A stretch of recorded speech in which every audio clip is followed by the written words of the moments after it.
हरे कृष्णा, राधे राधे भक्तों। आप सभी का स्वागत है हमारे अपने channel mom with Gyanvi official पर। और आज हम सुनेंगे कामदा एकादशी व्रत कथा।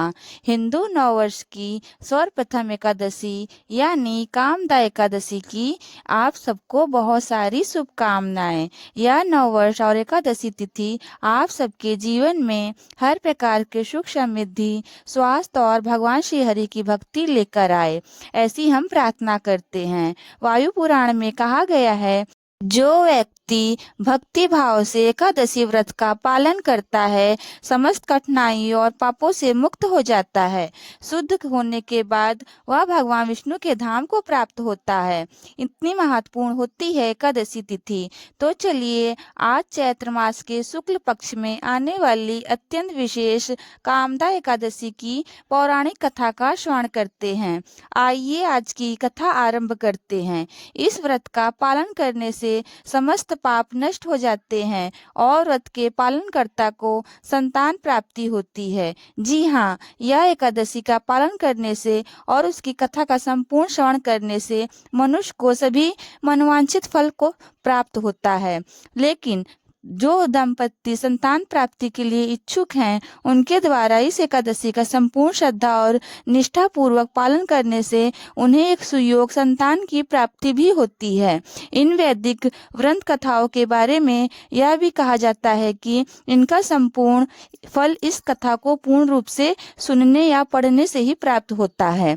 आधा अधूरा करने से कोई भी कार्य सफल नहीं होता है। तो चलिए कामदा एकादशी व्रत कथा का श्रवण करने के लिए हम सवारी करते हैं अपने काल यंत्र की ओर। सीधे चलते हैं युधिष्ठिर महाराज के महल में, जहां भगवान श्री कृष्ण और युधिष्ठिर महाराज के बीच में महत्वपूर्ण संवाद हो रहा है। इस कथा का वर्णन हमें वराह पुराण में प्राप्त होता है। यह एक समय युधिष्ठिर महाराज ने भगवान श्री कृष्ण से पूछा, हे केशव, मेरा प्रणाम स्वीकार करें और कृपया आप मुझे चैत्र मास के शुक्ल पक्ष में आने वाली एकादशी के विषय में बताएं। इस एकादशी का नाम क्या है और उसका महत्व क्या है? इस व्रत को पालन करने की विधि भी मुझे अवश्य बताएं।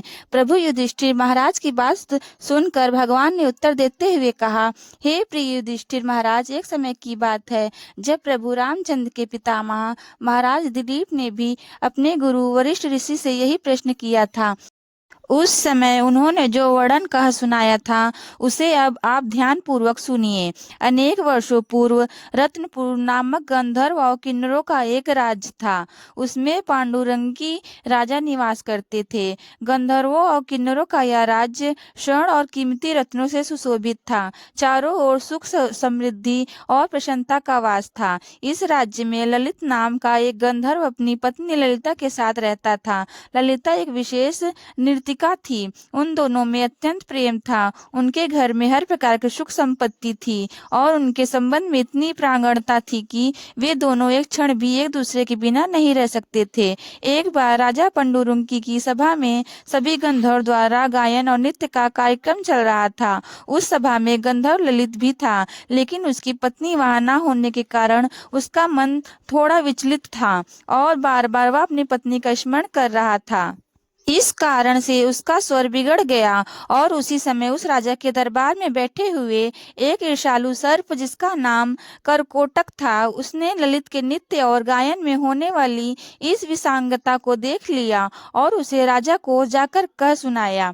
जब राजा को इस बात का पता चला तो वे अत्यंत क्रोधित हो गए। उन्होंने इस बात को स्वयं का अपमान समझा।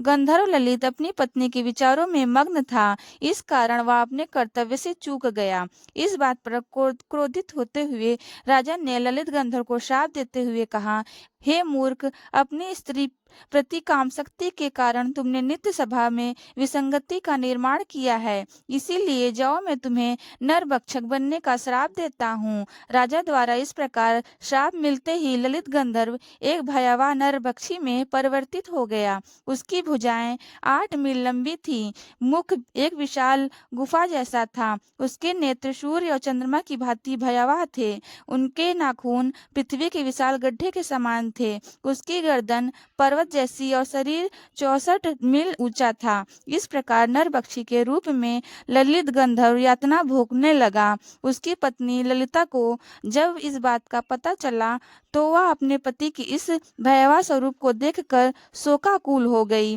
अपने पतिव्रता धर्म को निभाते हुए अब ललिता भी अपने पति के साथ जंगलों में भटकने लगी। अपने पति को इस भयावह रूप में अत्यंत कष्ट भोगते हुए देखकर वह विलाप करती रहती।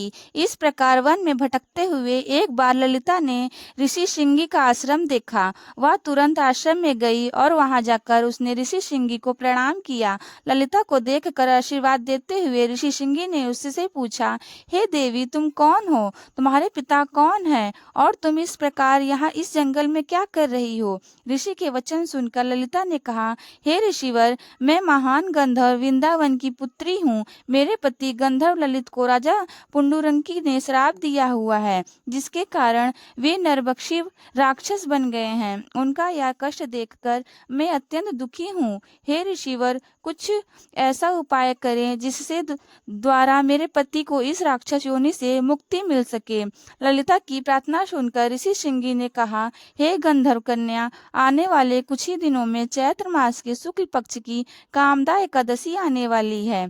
तुम इस व्रत का श्रद्धा और कठोरता पूर्वक पालन करो और उससे प्राप्त पुण्य फल को अपने पति को अर्पित कर दो। इससे वे अपनी राक्षस योनि से मुक्त हो जाएंगे। यह व्रत समस्त इच्छाओं को पूर्ण करने वाला है।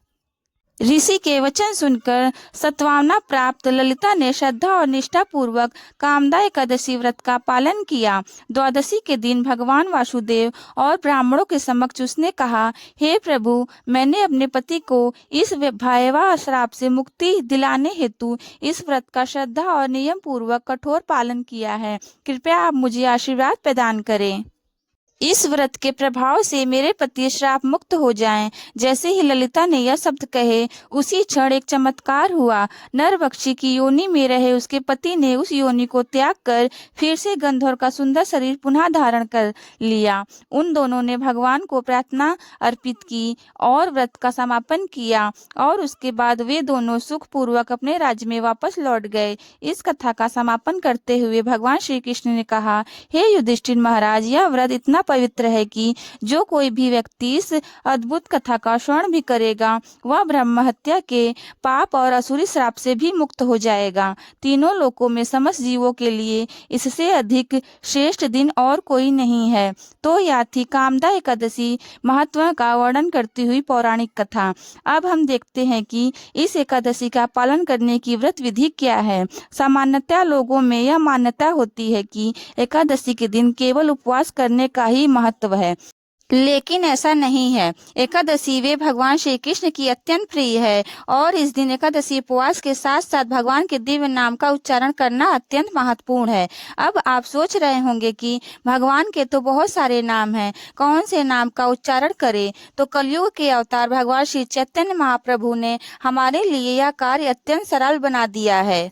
एकादशी के दिन आपको सिर्फ एक ही अत्यंत सरल मंत्र का उच्चारण करना है और यह मंत्र है, हरे कृष्णा कृष्णा कृष्णा हरे हरे, हरे रामा रामा रामा हरे हरे। यह मंत्र कलयुग के जीवों का उद्धार करने वाला है। इसीलिए एकादशी के दिन इस महामंत्र की अधिक से अधिक माला का जाप करना चाहिए। एकादशी के दिन किसी भी प्रकार का अन्न ग्रहण नहीं करना चाहिए, चाहे वह दाल हो, गेहूं हो, बाजरा हो, चावल हो या फिर कोई फलियां जैसी सब्जियां। प्रयास करें कि अपने साथ साथ अपने परिवारजनों को भी इस एकादशी व्रत का पालन करवाएं। यदि यह संभव ना हो तो कम से कम उन्हें एकादशी के दिन अन्न प्रसाद तो भोजन में ना ही दें। इसके विकल्प में आप स्वादिष्ट अनेक प्रकार के एकादशी प्रसाद या व्यंजन बना सकते हैं। उन्हें भगवान को भोग लगाकर परिवार के सदस्यों को दे सकते हैं। एकादशी के दिन प्रयास करें कि प्रातः ब्रह्म मुहूर्त में उठ जाएं, अपने नित्य कर्मों से निर्वृत्त होकर भगवान की मंगला आरती अपने घर में करें, तुलसी देवी को जल अर्पित करें और उनकी 4 बार परिक्रमा लगाएं। घर में आप संध्या के समय कीर्तन भी कर सकते हैं। इस प्रकार एकादशी के दिन संपूर्ण समय हरि भजन और भगवान के महामंत्र का नाम उच्चारण करके में व्यतीत करें और दूसरे दिन प्रातः पारण के समय किसी भी अन्य प्रसाद के साथ आप एकादशी का व्रत पारण कर सकते हैं। पारण से पूर्व ब्राह्मणों या वैष्णव को दान दे सकते हैं। एकादशी के अगले दिन यानी द्वादशी पर निर्धारित समय पर ही पारण करने का विशेष महत्व है। अगर आपको आज का यह वीडियो अच्छा लगा हो और अगर आप हमारे चैनल पर पहली बार आए हैं तो आप हमारे channel mom with Gyanvi official को सब्सक्राइब कर सकते हैं। इस एकादशी कथा को अपने मित्रों परिजनों को शेयर कर दीजिए ताकि उन्हें भी कामदा एकादशी व्रत कथा सुनने का पुण्य फल प्राप्त हो। अगर आप पहली बार इस चैनल पर आए हैं तो याद से आपके अपने इस चैनल को सब्सक्राइब कर लीजिए, क्योंकि यही वह चैनल है जहां पर आपको वेद और पुराणों से प्रमाणभूत कथाएं मिलेंगी, यानी बिना किसी मिलावट के। तो चलिए समस्त कामनाओं को पूर्ण करने वाली इस एकादशी का निष्ठा और श्रद्धा पूर्वक पालन करते हैं और पूर्ण पुरुषोत्तम भगवान श्री कृष्ण के चरण कमलों में एक ही कामना प्रस्तुत करते हैं कि वे हमें अपनी शुद्ध प्रेम भक्ति प्रदान करें। फिर मिलते हैं ऐसी एक और धार्मिक वीडियो के साथ। तब तक के लिए आप सबका बहुत बहुत धन्यवाद और आपका दिन मंगलमय हो। श्री कृष्ण गोविंद हरे मुरारी, हे नाथ नारायण वासुदेवा।